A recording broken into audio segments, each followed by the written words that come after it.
Alright guys, so in this video I'm going to show you how to divide a line into equal parts. So as you can see here, I have a random line drawn, and I have not measured the length of that line. I simply just went like that, drew a line and didn't look.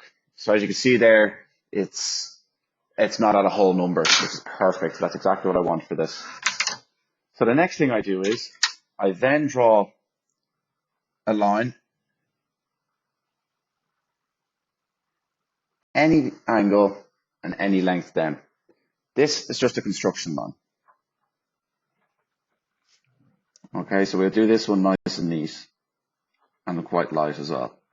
Okay, for the purpose of this video, I'm doing it all on pen just so we can see it on the visualizer. The next thing we do is, if I want to divide that line into 4 equal parts.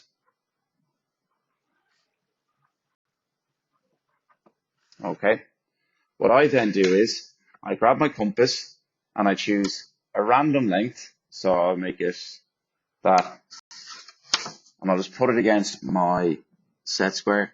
And I'm going to do 3 centimeters or 30 millimeters. That way, if I'm using my compass and it opens up slightly, if I'm doing it or anything like that, I know that it was 3 centimeters and I can just go back and readjust it. Okay, so this is our next step now. So what we do is we put our compass, the tip of our compass at this little vertex here, and we scribe 1 arc, move the tip of our compass to that arc that you've just drawn, 2 arcs, 3 arcs, and 4 arcs.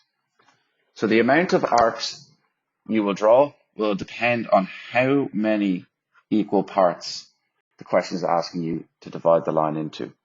So this one here is 4, so the next one we'll do, so what we draw is 4. So I'm just going to sketch over those super light, just so you can see them.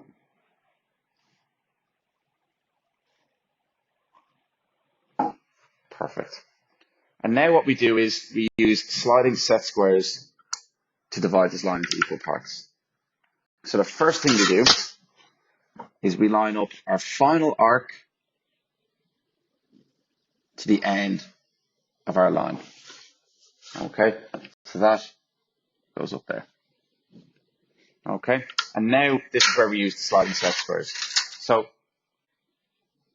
this is how I like to do sliding set squares. First, I focus on one set square, and then I just line it up like so. And then I get my other set square, so this is my 60-31 here, and I make this act as the T-square. So I pop it up underneath, have that line up, pop that underneath, and now I can just slide this along, okay? And look, all the lines will be parallel to that line, which means they all have the same angle. So now what I do, I've drawn that one already. I slide over to my next point. I draw a line up. Then I slide over to my next point. Draw a line up. And then I slide over to my next one. And draw a line going up. So all of these lines are parallel, because we've used our sliding set squares to keep them at the same angle. And through that construction, we now know that that is equal, that is equal, that is equal, and so is that one. And that is how you divide a line into equal parts for a horizontal line.